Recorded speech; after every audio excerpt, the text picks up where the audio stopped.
after traveling 50 countries all over the world, you're here in the Philippines now doing something amazing, which I've been following you, bro. You've linked up with this paramedic pilot and his wife, picking up people that are in need of medical treatment up in the mountains. Can you talk to us more about that? Yeah, so 6 years ago, I filmed these guys, a story about the aviation. So I'm with a Philippine Adventist Medical Aviation Services, which is technically just an organization focused on aviation and using it to, again, medical evacs and remote places. So I made a film about them. Is it out? Yeah, it was very old. I won't recommend you watching it. That's why I'm making a new one. Okay. But anyways, so I went and met my friend Daniel, because 6 years ago I promised him, hey dude, I'm gonna make you a film, because he left when I came. So I only spent 1 day of flying with him. 6 years after? 6 years after, I went back and I was like, dude, you know, I'm gonna film you. And so I'm here with them, and the whole idea is to go there for 4 days. Because my plan is to go to America. I have a job offer in America to be media director in California for a wellness center for Mental Health Wellness Institute. Which you clearly denied. So that's the story, because I'm supposed to be for only for 4 days. Okay. And then I've seen so much need there, and I've sent an email to decline the job, and I'm like, you know what, I'm just gonna live in the jungles. This is cool, you know. And so so with Daniel, we fly every day. We rescue people. We do medical evacs, and I've also discovered that the organization, they make schools. So they build so far about 3 schools. There's more schools there too, but 3 main schools that they built. And it's mostly focused on giving literacy to the indigenous people. Because most of these people, man, they don't know how to speak Tagalog. And so... What do they speak? Palawan. This is like totally alien language for me. Like, I don't understand it, you know? And I speak Visayan Ilonggo with no traces at all. It's so different.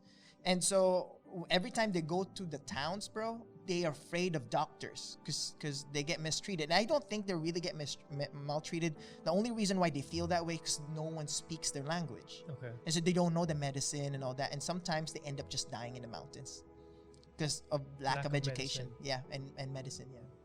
So describe to us a day with Daniel. Like, I mean, talk about what Daniel does, who Daniel is, what Daniel flies. Yeah. So my friend Daniel flies an old helicopter from the 1960s or something like that. Okay. It's from during the in Switzerland during the war. So he bought this chopper. He bought this chopper from the US for $200,000. Okay. And it's old, but it's maintained well. Okay. And so they shipped it here. They used to have an R-44 helicopter. It's a red R-44 they use. Now it's overhauled, so they need to buy a new one. So they're using this yellow chopper now. Yeah. Which is super old. Bro, it's catchy old. Okay, describe to me a typical day in Palawan. So the typical day it varies. When you go to the field, it varies. So sometimes you don't have any flights. Because now again, it's really scarce because of COVID.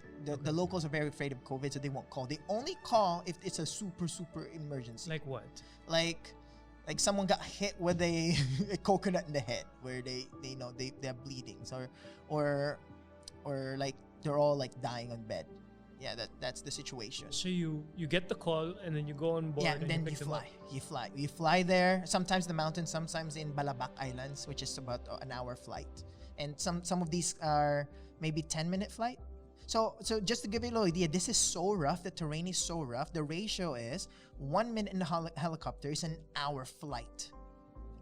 Sorry, that's reverse. So 1 minute in the helicopter is an hour hiking. Wow. In the jungles. So imagine when you're sick up there, like who's gonna carry you? So there are a lot of people up there. Oh, bro, a lot of people. Surprisingly in the jungles. I'm talking about like Amazon style jungles. Because how was it for them to see a chopper?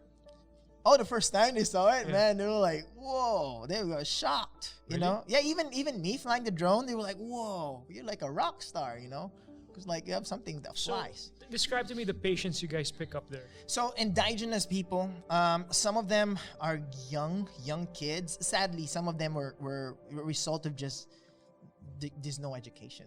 Like what? Like I wish they called us earlier, but you know what they do? They call witch doctors. Okay. And so there's a guy, Darny.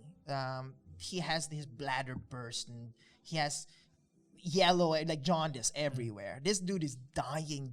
I wish I could show pictures here, but man, dying. This dude, and they called us, and that dude has been for a month, been transferring from different witch doctors. What do the witch doctors do? They just, I don't pray know. over him, give him herbal medicine. Yeah, with all these ceremonies like killing a chicken. I don't know how it looks like, but that's how I perceived it to be.